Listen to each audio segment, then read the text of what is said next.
कि परमेश्वर चाहता है कि अन्य जातियों को यीशु के बारे में बताए। इसलिए उसने सीरिया, तुर्की और ग्रीस में 3 यात्राएं की। बहुत से लोगों ने यीशु में विश्वास किया और बहुत सी कलीसियाएं आरंभ हुई। कई सालों के बाद पौलुस यरूशलेम को वापस आया। कुछ लोग उसकी शिक्षा के कारण नाराज थे और उस पर हमला किया। उसे अनुचित ढंग से गिरफ्तार किया गया क्योंकि पौलुस एक रोमी नागरिक था। उसने रोम में उसका मुकदमा ले जाने के लिए कहा। पौलुस को रोम के लिए एक नाव पर भेजा गया। यात्रा धीमी थी। आओ हम क्रेते में इंतजार करें जब तक तूफान समाप्त नहीं हो जाता, पौलुस ने सुझाव दिया। कप्तान ने अनसुनी करके यात्रा आगे बढ़ाई। वहाँ एक बड़ा तूफान आया। प्रत्येक ने सोचा कि वो मर जाएंगे।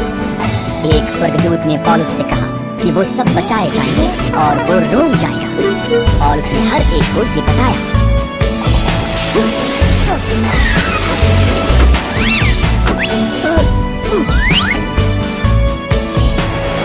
किसी को कुछ भूल नजर आई। मल्लाहों ने जहाज को छोड़कर जाने और अन्य को मरने के लिए छोड़ देने की योजना बनाई। पौलुस ने चेतावनी दी, तुम सब केवल तब तक जीवित रहोगे अगर हर कोई जहाज पर रहता है। जहाज माल्टा नाम के एक टापू से जा निकला। सिपाही अगर कैदी भाग जाते हैं तो सजा मिलने के डर में थे, इसलिए उन्होंने उन्हें मार देने की योजना बनाई। पर उनका सेनापति पौलुस को पसंद करता था, इसलिए उसने उसके मनुष्यों को उन्हें जीवित रखने के लिए कहा। वो लड़खड़ाते किनारे पर आए। ठीक जैसा कि पौलुस ने कहा था, प्रत्येक जीवित था। माल्टा के हाकिम ने उन्हें साथ रहने की अनुमति दी। उसका पिता बीमार था। जब पौलुस ने उसके लिए प्रार्थना की, परमेश्वर ने उसे चंगा किया।